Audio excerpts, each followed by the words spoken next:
What's up, everybody? It's Peter and I, and we are here today with our post-election wrap-up. But it's not going to be about the election. It's about what does the election mean for dentistry?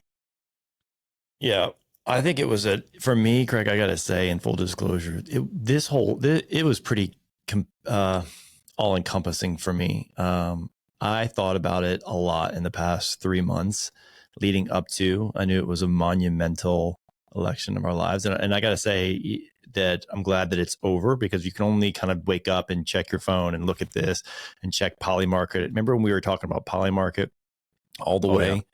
Like, I'm sitting there on election night at my son's football game, and I'm moderately interested in his game at best. I wouldn't have gone to a football game. I'm checking the phones, and I'm not even looking. You know what? That's funny is I wasn't even looking at the polls or mainstream media. Me neither. I was only looking at Polymarket. Right? We were texting back and forth like 55, 45, 57, yeah, it changed 63, drastically. It changed 74. drastically and quickly. And then all of a sudden I knew, and everyone was like, oh, it could go this. I'm like, it's over. I'm like, how do you know? I'm like, because the money shifted big time, quickly.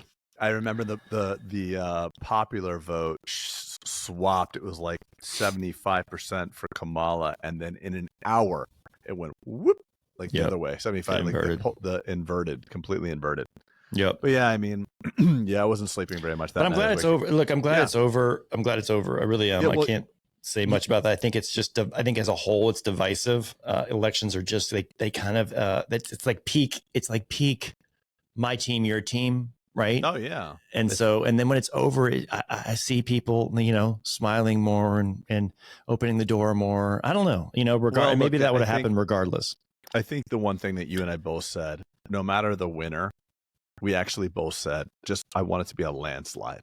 Right. I want it to be definitive, because the worst case scenario would be a 49% and a recount or split.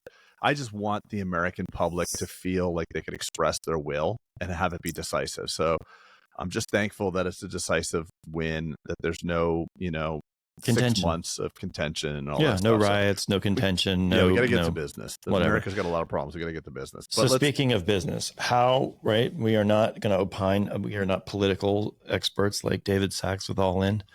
I think where you and I differ is we look for the direct correlation of where the rubber is going to meet the road for us dentists as operating dental owners, right? We talk about macroeconomics mainly not because we're trying to be, listen how smart this, that, or the other is. It's mainly so how it translates into dentistry, because as you've said, Craig, dentistry is a very discretionary spend, believe it or not. Right. And so when the economy is good, when the S&P is good, when people feel quote unquote rich when they open up their Schwab account, then dentistry is a luxury that people will partake in. In 2008, I can tell you, someone as an old guy here participating in the economy in 2008, it was not so fun. Right. It's terrible. But I got to tell you, even back then, and I looked it up because I felt like it was, maybe I've made this more doom and gloom than it really was in my mind. And I looked it up, and I had a 22% haircut from year over year, like down, right, from in 2008. And I always envisioned it when I look back and I think, it felt like a 50% haircut, this and that, right? But it wasn't, even then, it wasn't that bad. Well, let me ask you something, Pete, because I don't know that I never asked you this question, because at the same time I had a 74% increase. And it's only in 2008? In 2008 and 9, 74% increase. Yeah. So that's because you opened a new office though, dude. No. It was, we talked about this before. It's like, what wood did you have on the fire at that point? Yeah. So in 2006 and 7, were you expanding operatories or anything like that? No. So you had a peaking out or flatlining organization that at best would have probably done 6 or 8%. So it just so happens that I'm just no, that's fair. It's fair. You're right. I had one location tucked away. It was just me, and I was focused on only doing what I could do, which was cosmetics. I couldn't do anything else.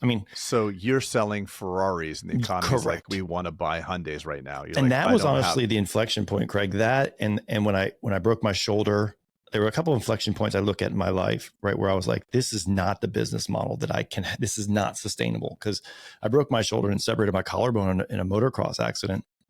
And, I think I've told this story, like having to operate, and you can't take off work because you're the only breadwinner.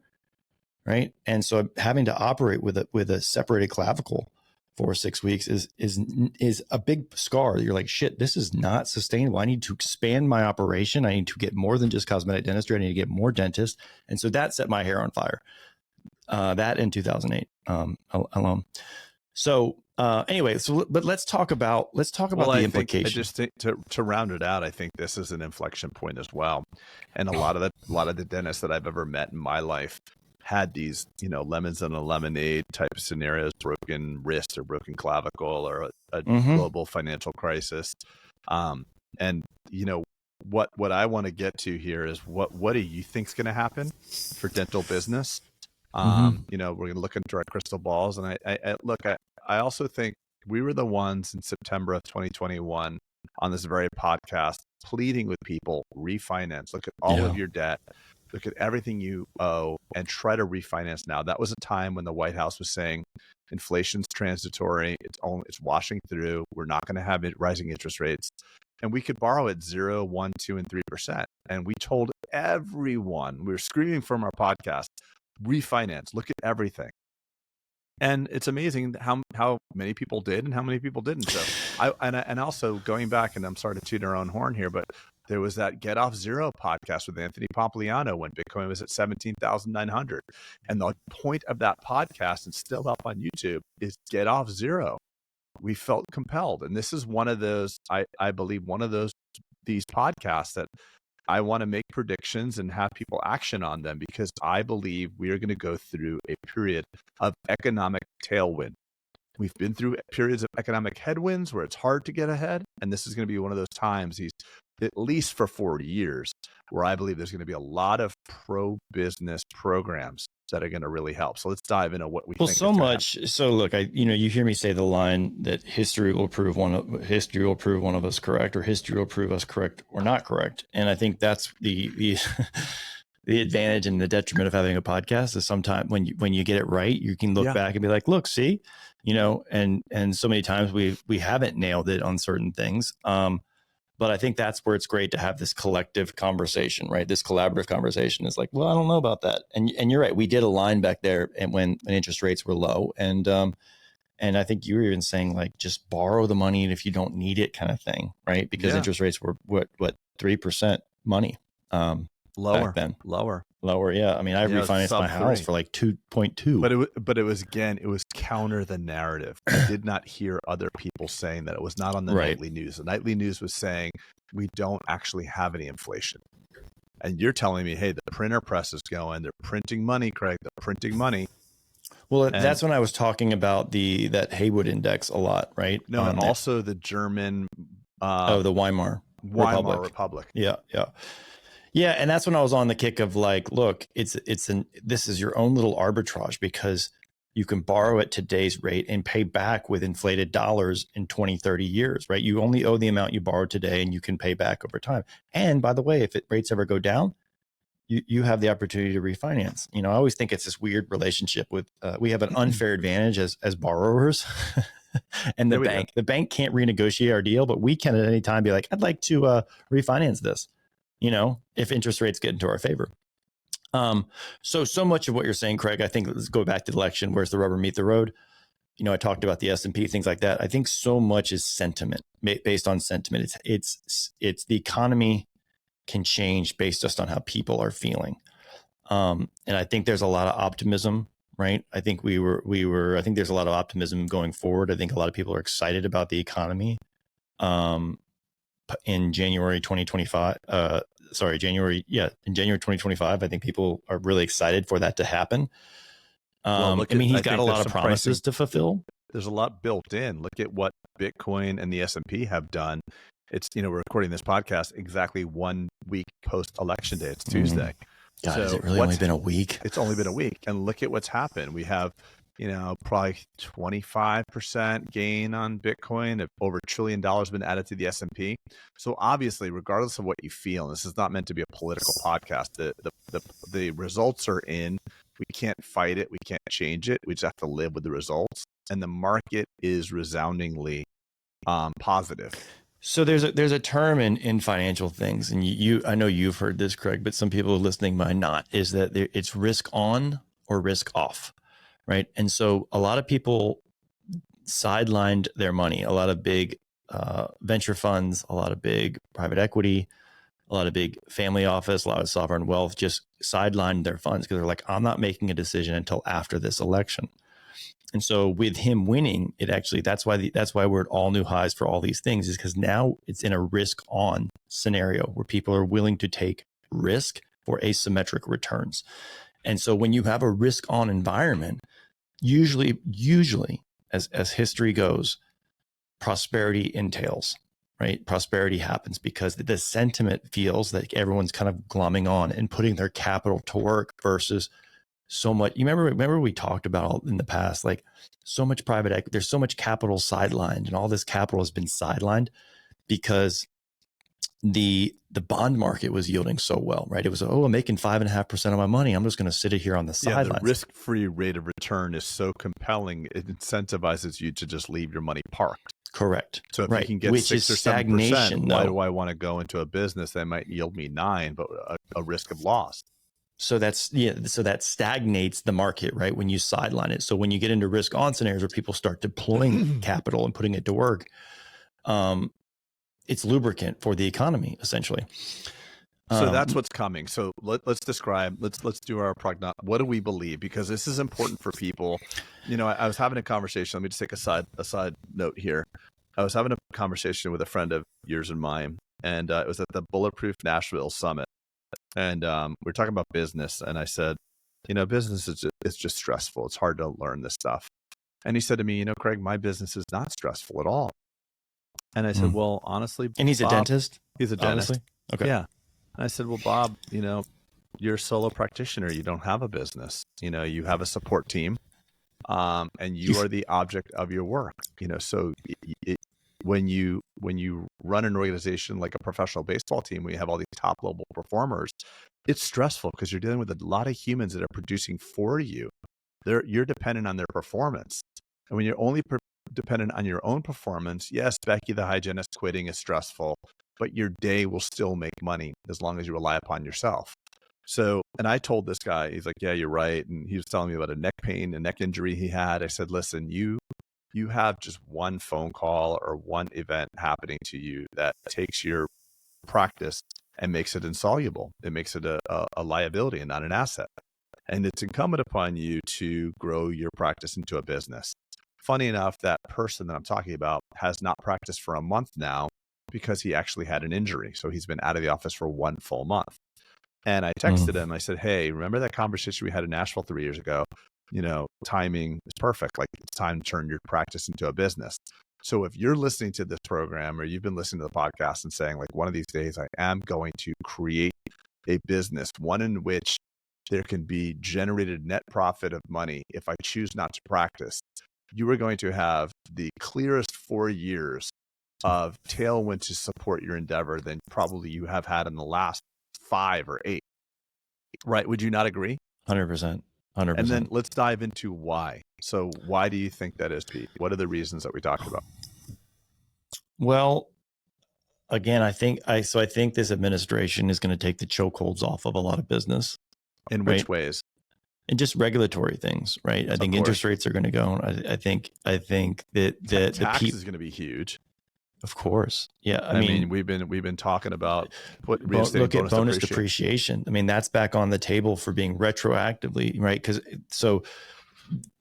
as you know, that was tapered down. The 100% bonus depreciation was tapered down in the what's his name? Biden administration, yeah. Right? So it went from 100 down to 80. That was the way they were going to titrate it off of the one the Trump stimulus. And so now we're at 60 for this year. It was scheduled to go back to 40 next year, but there is a chance. 40 next year and 20 in 2026. Yeah. So there's a chance now that if you ignite something like that, right? Now, if you've been in property or you've owned property, you've invested in property, now what happens with that? Or just make it even broader. You bought a dental chair.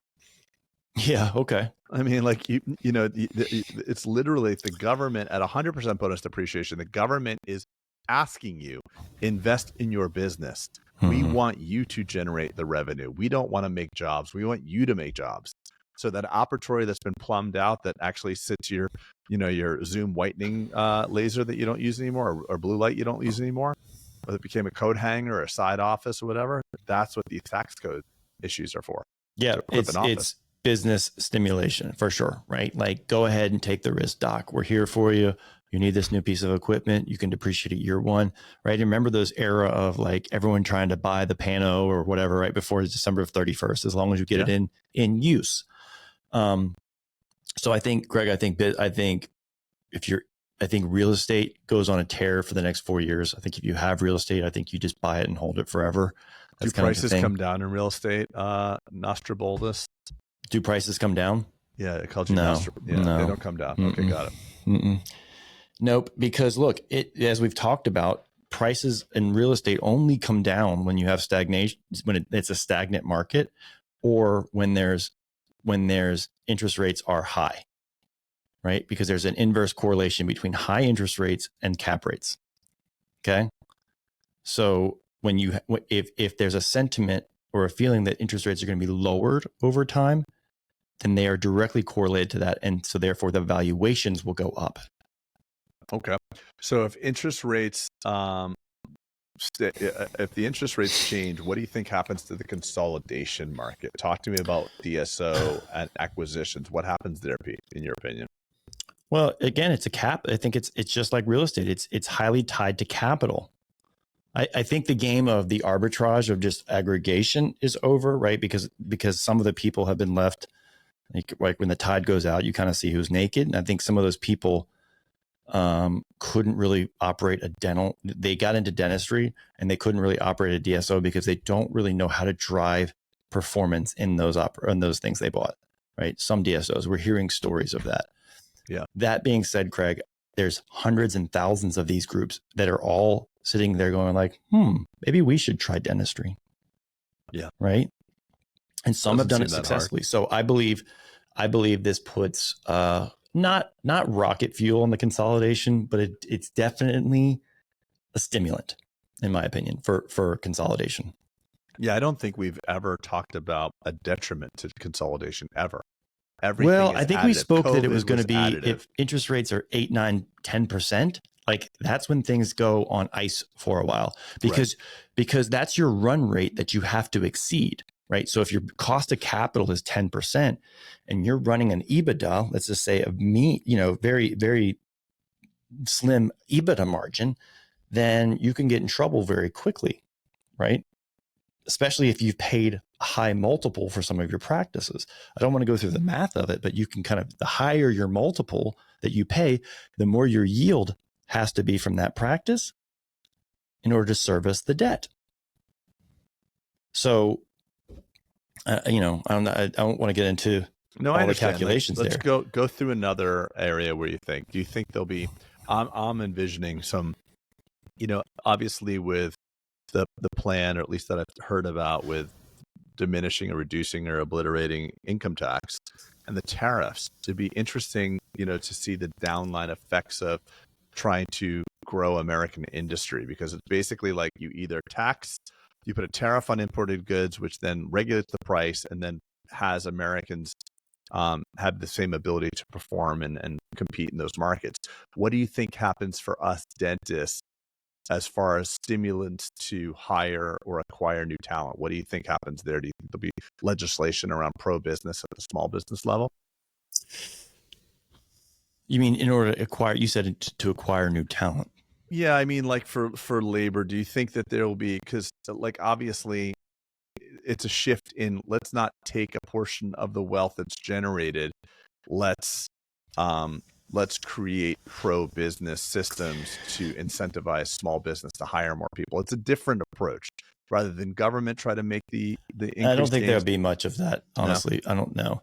So you're bringing up something important though. Like, so what would you anticipate in the next 4 years the national debt to go to? In either candidate, actually, I will put it on you. What do you think it will have increased? Well, do you think it slows down? I know. No, I heard it accelerates for both. Yeah. I mean, potentially. So right now we are increasing the national debt by $1 trillion every 100 days. Got it. Okay. So that means for every year, roughly, it's $3.5 trillion at the current rate we're going. And the reason being is obviously like we are spending more on interest for those bonds than we are the defense budget right now. Jeez. Okay. So it's over $1 trillion. The cost of capital for the government is more than $1 trillion. So we're running at a massive deficit already. And there's no way. And a lot of that is built into the, there's a great podcast. There's a great YouTube thing, by the way, that goes over some of these things. Steve Ballmer, he was the CEO of Microsoft a while back. Remember Steve? Mm-hmm. He does a good YouTube series. I don't know why I'm promoting this, but he just talks about like just the facts, right? Just numbers and stuff and economies and things like this. And it's pretty good. It's a pretty good YouTube series. But anyway, back to what I was saying. So that being said, Craig, so there's still going to be inflation, right? Because that's baked into whenever you're printing money, quote unquote, you're printing money. Therefore, there's going to be inflation. So inflation is going to be a hard beast to tame. That being said, look, Elon, don't ever bet against Elon Musk. And if he becomes the Doge, if he becomes the leader of the Doge, the Department of Government Efficiency, and gets in there and cuts things like he did Twitter. Remember, he cut 85% of Twitter's workforce, and it functioned similarly or better. Yep. Right. And everyone bet against him there. And Can I give a shout out to somebody, by the way? I want to give a shout out to Justin098098, who wrote this really interesting review of the podcast on August 5th, 2023. It was a 1-star review, but I'm gonna read it to you, Pete, just to remind you. Okay. If you want anti-vax pro RFK nonsense, this is the podcast for you. I can't imagine how these guys could be taken seriously when they just question vaccines causing autism. So just want to warn you, whatever you're saying right now, Pete, even the mere act of questioning. History will prove one of us correct. No, but even questioning, hey, by the way, Justin, I got the COVID vaccine. I complied. If I had the chance to get it again, I wouldn't. And I invite you on the podcast. So just DM us. We would love to have you. We will be very respectful, but I would love to have you on the pod you can even stay anonymous. Stay anonymous. Yeah, we could black you like out. Plan B in the Crypto Guy Plan B. You can stay anonymous with the dark. We can muffle your voice and you can talk in the background. Yeah, Justin, please. I'd love to have you on because it's just we're ushering in a new phase of discourse. Well, what's funny that's 2023, right? So I was obviously a fan of RFK because that's what he's insinuating in 2023. So here we are, late 2024, and look where RFK is now. Yeah, he's at the right hand of Make America Healthy Again. Which is interesting. Listen, before we go into the vaccines, and we're not going there. I don't want to go there. But I think we can all agree that, there is something in our food system. If you listen to Casey and Carrie Means, or if you travel to Europe and you feel great, there's something in our food system even talks about this on All In. He talks about how he was reading a tweet of his, or an ex of his. Is that how you say it?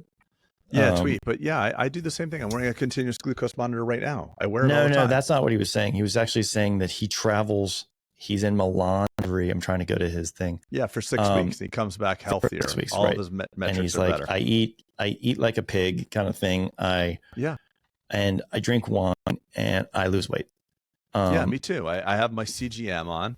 I can go without any carbs here in the States, and I get blood sugar spikes for even the cleanest food.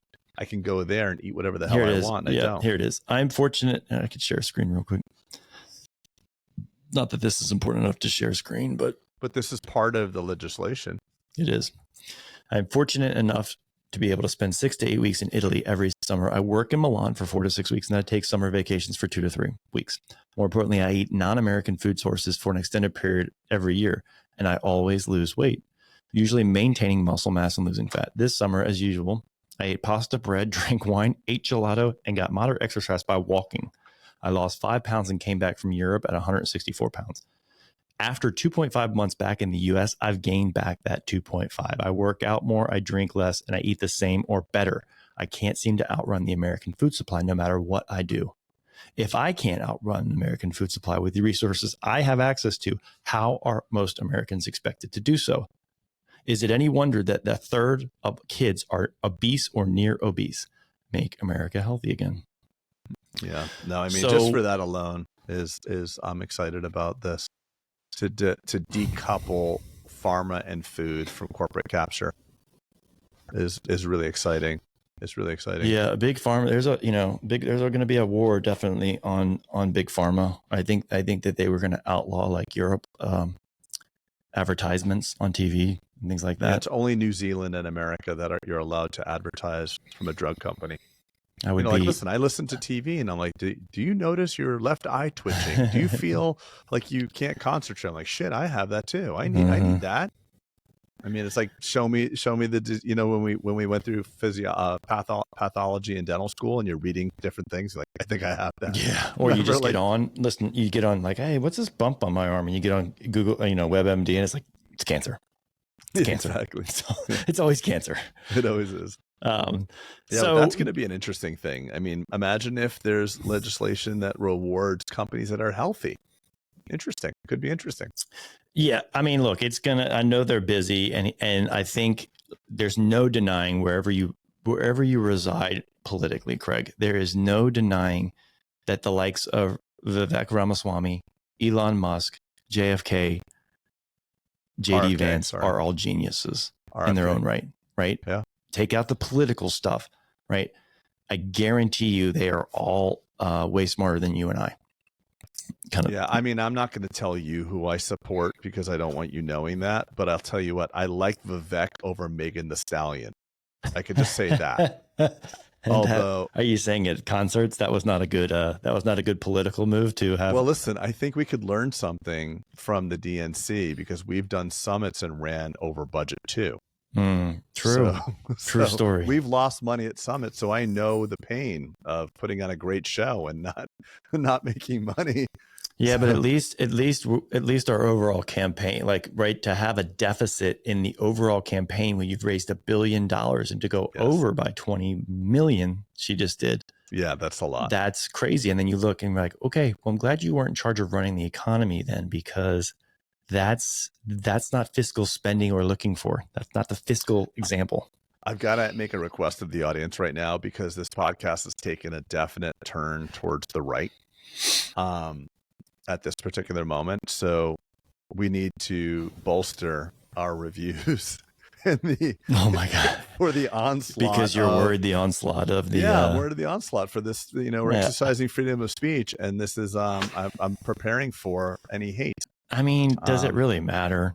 I don't know. I mean, who gives a crap what people think, right? I think you get to an age where you're like, I just don't care. There are people that I'm friends with that I know in my life that are actually scared right now. One of my dear, dear friends is a woman. She says, I am scared because Hitler was just elected as president. That's amazing. And who's to blame on that? If that's what you believe, you know how frightening that would be? Yeah, but that's a mainstream media thing. Like that's a brainwashing thing. When someone has called that over and over and over again on the media sources, like, that's on them, not on anything that. But you can still empathize with that person. Sure, but that's a fake fear, right? It's like there's been no evidence that's pointed to that at all, ever. Yeah, but the mainstream media has said it over and that's over, fine. Which is kind of interesting, by the way, to say. I know we're going off on a tangent, but I love this idea that, like, okay, he's literally 10 days ago, Trump is a fascist and he's Hitler. So that's a pretty existential threat to democracy. And then, like, 3 days ago, it's like, we welcome Hitler for a peaceful transition to the White House. Like, Biden's inviting him to the White House now. So it's like, how do you resolve that? But anyway, I mean, listen, I think it's a promising time for dentistry. I would say yes, dentistry as a cohort of small business. I would agree. I don't think it's like dentistry specific, although, Craig, back to the RFK thing, like, all of a sudden there becomes a huge emphasis on on care and not just sick care, but like health care. Right? Where are you at with fluoride? Talk to me, because I know I fluoride's up for. I don't have enough. I'm not educated enough, honestly, to talk on this subject. It's always just been a foregone conclusion in my life. Therefore, I never dug in, meaning it's in the water source. I'm like, okay, like, and it seemed like it was a good, but I got to say, I'm pretty ignorant about this. Yeah, well, the problem is when you're dealing with public health, and I'm way over my skis with this, but I'll say one comment about it. I've seen kids that are super young, 8, 10 years old, and their mouth is destroyed from decay. And I say to myself, geez, we have to do better. But is the better to blanket the entire water? It's like, it's a little bit of an obtuse solution. And maybe we don't have the resources, you know what I mean? Like, how do you get it to some and not to all? But really, it needs to be prescribed. There's people that actually need everything we can give. I was going to say, maybe that is the solution. Like, my kids had to go on, I have a couple of kids that are very cavity prone, right? And so like you said, maybe topically as opposed to systemically, there's a better solution. Who knows? It's hard though, because then you're dealing with lower income access families, to care, and discipline, and all that access to care. It's a very complicated issue. But I believe from what I've been reading, Pete, I think it's in the chopping block. Yeah. I don't know. We'll have to circle up on that. I think if we, I don't want to make a position up, but I think if we eradicated fluoride from our drinking water, in my brain, and again, I'm way over my skis, I don't pretend to know much about it, but I would imagine that we have a corresponding increase in caries. I really do. Well, definitely with the amount of acidic things we have in our environment. In my own clinical practice, I've actually seen patients who I've been seeing routinely, and they come in after being gone for 6 months and a year, and I'm like, wow, what did you do? Are you eating dried fruit? Are you eating candy? No. Well, I switched my toothpaste. I'm like, what are you having? Fluoride free. So if you don't replace it with like a nanohydroxyapatite or whatever the flavor of the chemical you want to use, but fluoride, I mean, anecdotally to me works. I've seen it, but is it worth the downside? It's like amalgams work really well. Amalgams are to me, one of the most bulletproof restorations you can place in someone's mouth. Yeah. With the exception of the mercury being a neurotoxin right next to your brain. But yeah, I hear you. Right, but we're still going on that. We're still actually not, according to what I know, we're still teaching amalgams, are we not? I don't Can you comment below? We're so far out of school. Are you taught? If you're seeing this on YouTube, comment below. I can imagine that they are, right? I'm sure they're teaching retentive techniques for amalgams, right? But I bet they're doing retentive techniques for adhesive dentistry. Yeah, I'm gonna say I have to talk to ChatGPT, but we're going way off. Retentive prep designs is what I mean. I think they're probably still teaching that, but not like, your 330 burr is still a retentive burr kind of thing. All right, Craig. So let's wrap it with I think if you were on the sidelines waiting for something to happen in this administration or this year, and you're waiting for the tea leaves to point you in a direction, a lot of people are bullish for the next 4 years. So it might be a good time to, let's just say you were a dentist and you had aspirations of expansion or another office or bringing on an associate or diving deeper into a marketing campaign so that you could then hire an associate, right? I think now would be the time, like you saying, if you're going to insulate yourself from getting from a quote unquote job to then hoping to migrate to a business, and you're going to have your inflection point. No better time to do it. Now may be the time, right? I can't imagine a better, I will end on this. I can't imagine, based on what I know, a better setup to invest in your future. I can't think of something right now that's like, I'm like, okay, what about, I'm kind of going through a checklist in my head, like this. I can't imagine a better setup for what we got. And who knows what happens in 2028, right? But sometimes the work you do now can make you bulletproof in 2028. So it becomes an inconsequential thing who comes in office next, because you've made so much groundwork. And I'm not advocating that, Craig, someone become risk on when they inherently are not a risk taking person, right? Or if you're happy where you are. Or you're happy where you are, right? A lot of people are working 3-4 days a week and taking the money down. They don't really care about a transition plan because they diversified their future.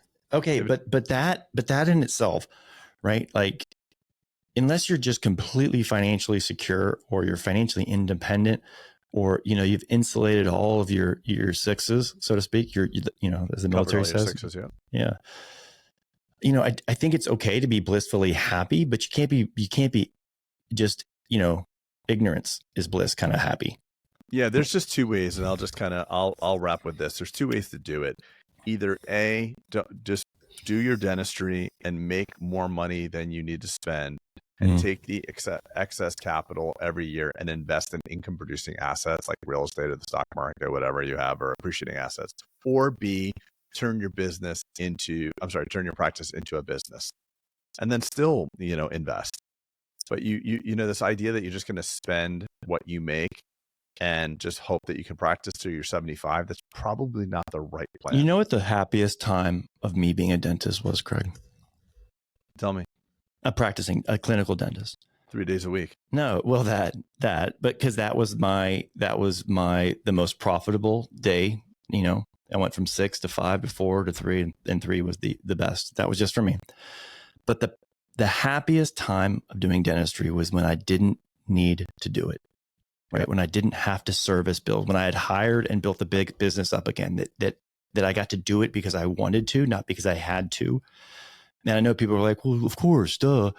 But like, that is very achievable for everyone listening to this podcast.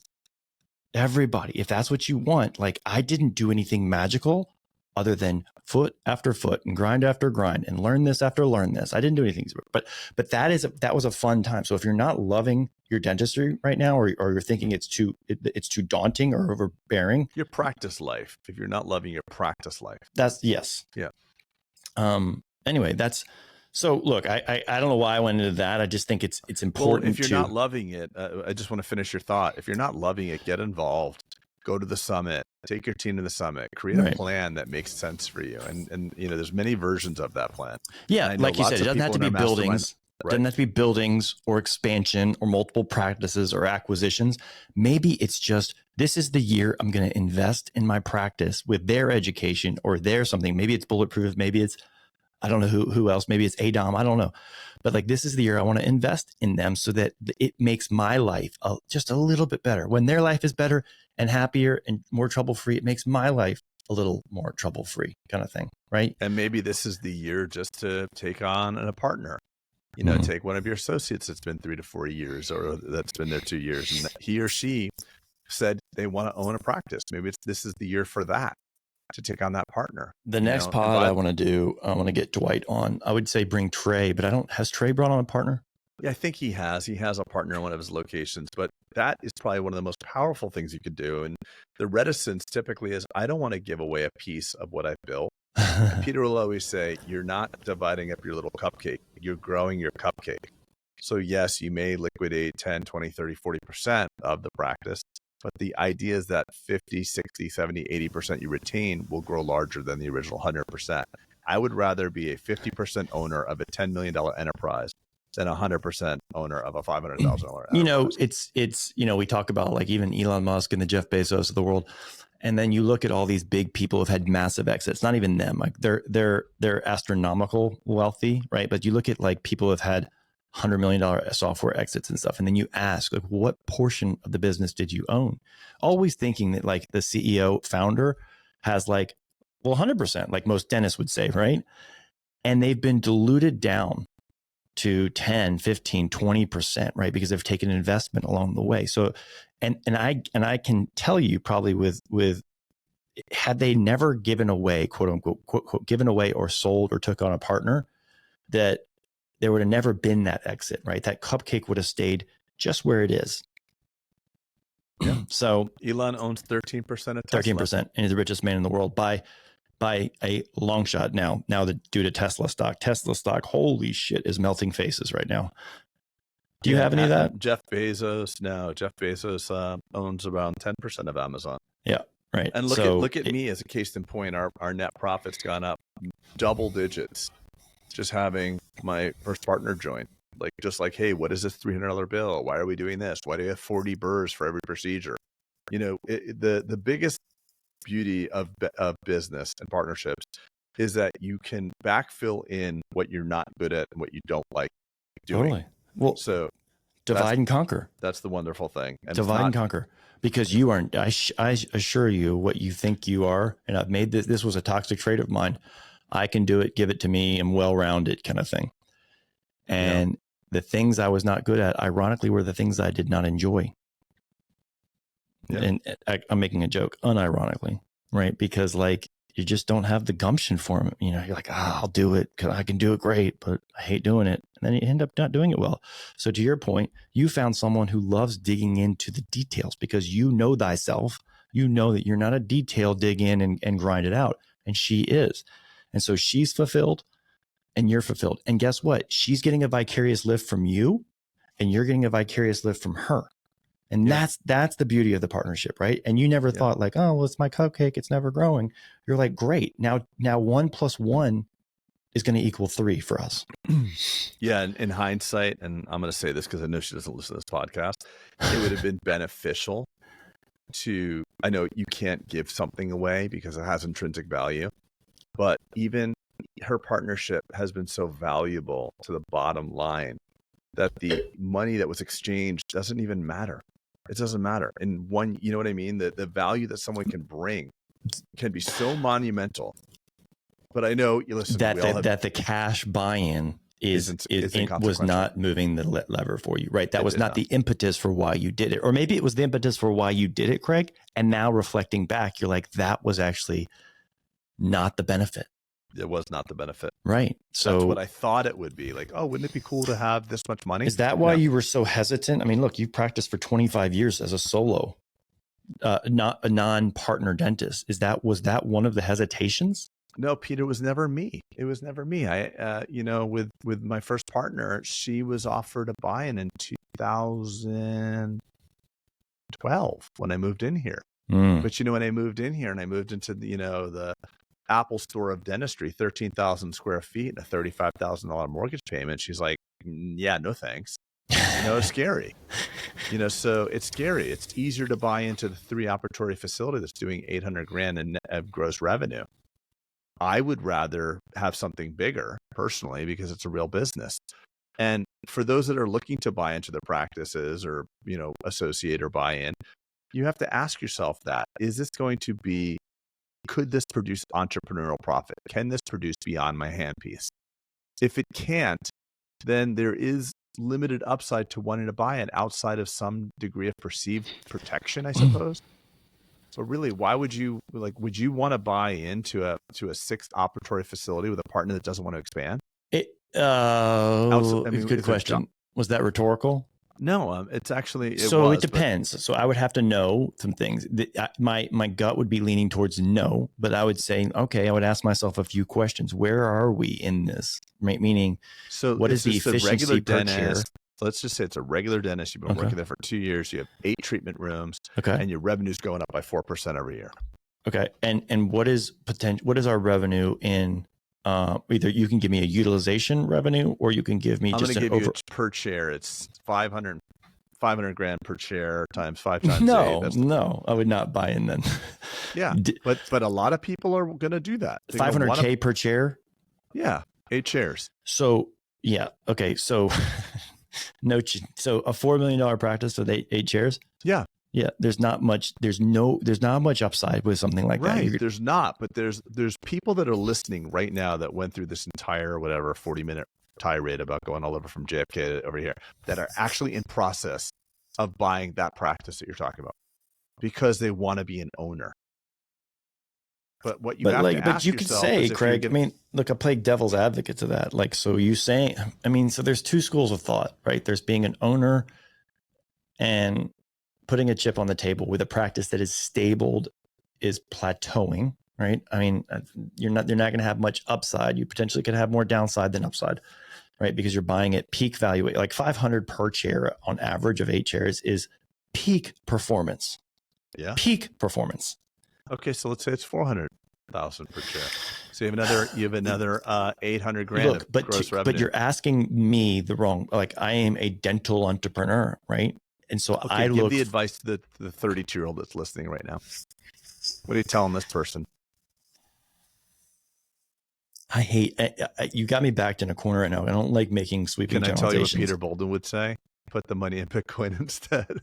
No, I mean, And thank you, by the way. Thank you very much, because Peter's been shaming me again. He's been on a little thing for the last 8 months, screenshotting that he bought Bitcoin and making me do the same. Yeah, too bad I sold it all.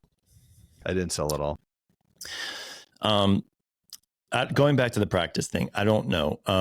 Right. I think there's a threshold when you look for utilization and then you look at your average production per patient visit, right? I think those are two metrics you would want to look at for where is the upside in something. Look, private equity investment money doesn't look for businesses that are stable and going to flatline their EBITDA. They don't look for that. They look for where is the economies of scale. And so I think the same thing at the micro level should happen with someone looking to partner or merge potentially, is like you have to look for the alpha. Where's the alpha in this? Mm-hmm.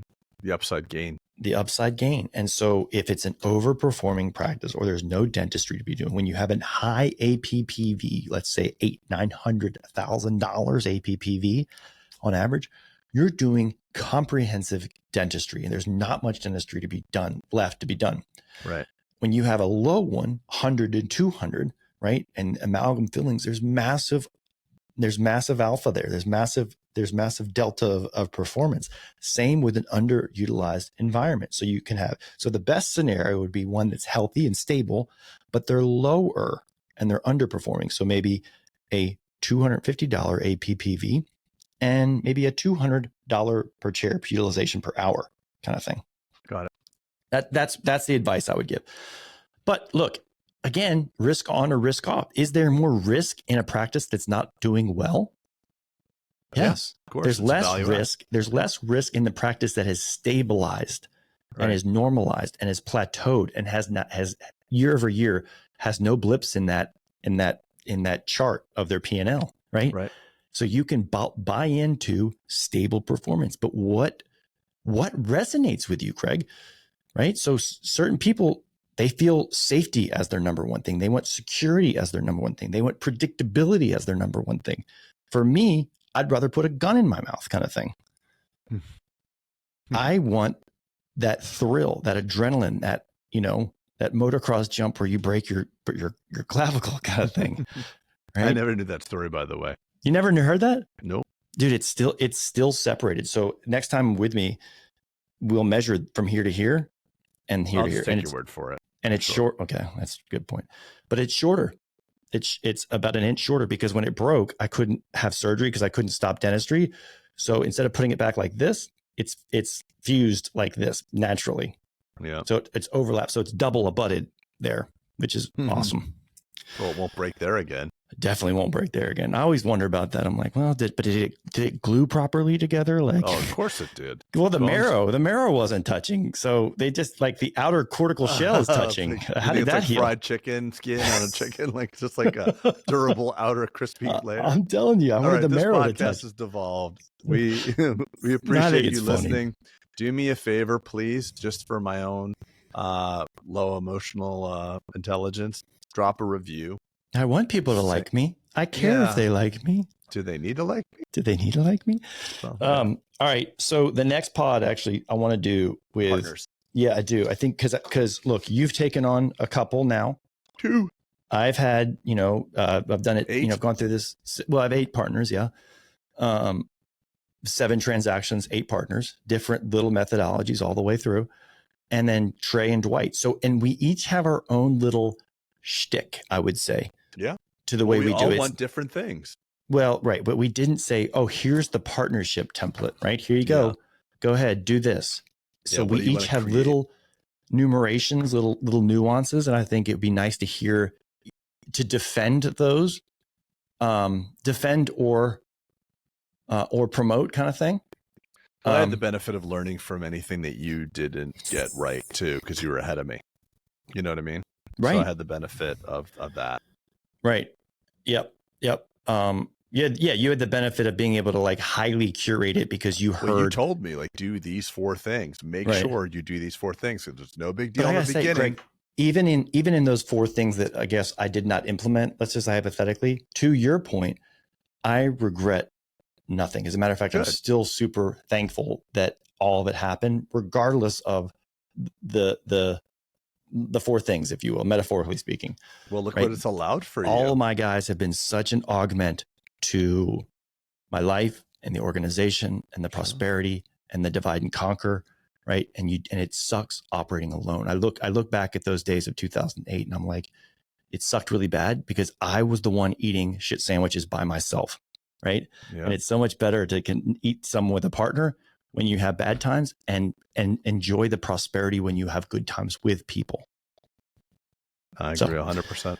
Okay. So next time we'll do that. And today was a little bit of a random thing, but we wanted really, you and I tried to do this last Wednesday as like kind of an emergency pod, and it didn't work well because I was going up to North Georgia to go check on my new building and all these things.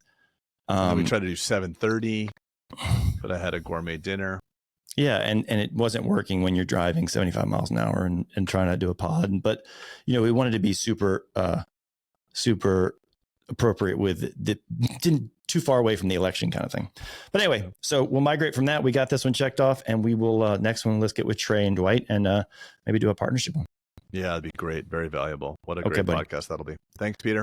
All right, buddy. See everybody. And don't forget, bulletproofsummit.com. If you want to make that investment, now would be a time to do it before the end of year. Actually, it'd be a good thing if you're looking for a 2024 tax benefit, right? An investment in 2024, if you're looking for that kind of thing, and then you can obviously experience it in 2025, consider doing it before the end of the year while there's some early bird. I don't even know. Is there early bird left? Do you know, Craig? No, we're the worst. It's gone. It's gone. We're the worst. We're terrible at it. But, look, one last thing too.